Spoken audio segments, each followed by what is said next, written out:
infectando por todo el mundo, que nadie se siente a salvo con su llegada. Me piden limpiar las puertas, me piden cerrar ventanas, me dicen los noticiarios que ya no salga, que ya no salga. Escucho entre comentarios que hasta cerraron tierras lejanas. No importa si cruzo calles o estoy en casa, el monstruo que me atormenta jamás descansa. El virus de la violencia soporta el jabón y el agua. El odio hacia las mujeres es la pandemia que más nos mata. Las voces asesinadas son la tormenta que más nos daña. Y llaman al 911 y no se reporta nada, porque alguien allá en lo alto dijo que hay muchas llamadas falsas. Porque alguien allá en lo alto dijo que hay muchas llamadas falsas.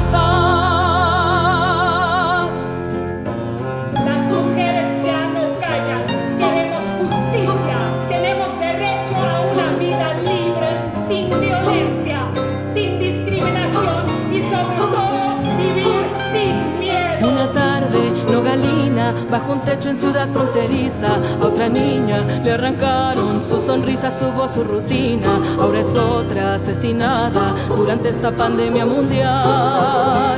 Una mañana, Nayarita, otra compa encontraron sin vida. Sus amigas destruidas por las redes exigen justicia, porque es otra asesinada durante esta pandemia mundial. Y la hermana, la maestra, la vecina, la esposa, la nieta, la enfermera, maquilera, la activista, la abuela poeta, la artesana, la cajera, la que tiene que ir a trabajar.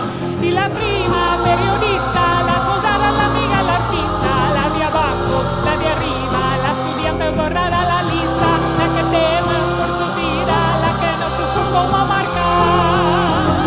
Y llaman al 911, mujeres desesperadas. Si no les responden pronto serán las cifras de la mañana.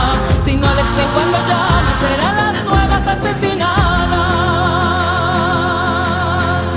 Muchas compañeras están padeciendo el infierno en sus propias casas, y muchas otras que han tenido que salir a trabajar porque no queda de otra, porque es la única manera de sobrevivir, están viviendo la impunidad absoluta que puede existir en un estado tan excepcional como puede ser un estado de pandemia. Buscar justicia es demasiado difícil en este México, pero yo les digo a las madres que no nos callemos, que alcemos la voz por nuestras hijas. Creo que es lo único que ya les podemos dar a nuestras hijas asesinadas, es justicia. Sencillamente un ser humano, ¿no? En un mundo como este, en el que el feminicidio es la prueba de que el resto de nuestros derechos no han sido garantizados. Si fuera garantizada nuestro derecho a la igualdad, donde seamos respetadas, pues estaríamos todas vivas. Queremos decirles que ahora ustedes son el futuro, que ahora ustedes son quienes pueden buscar junto con nosotras un mundo mejor, un mundo donde nosotras, nuestras vidas valgan. Y llaman al 911 y nadie reporta nada, porque alguien allá en lo alto dijo que hay muchas llamadas falsas, porque alguien allá en lo alto dijo que si eres mujer aguantas. Y llaman al 911, mujeres desesperadas, si no les responden pronto serán las cifras de la mañana. Si no les creen cuando llaman serán las nuevas asesinadas. 911.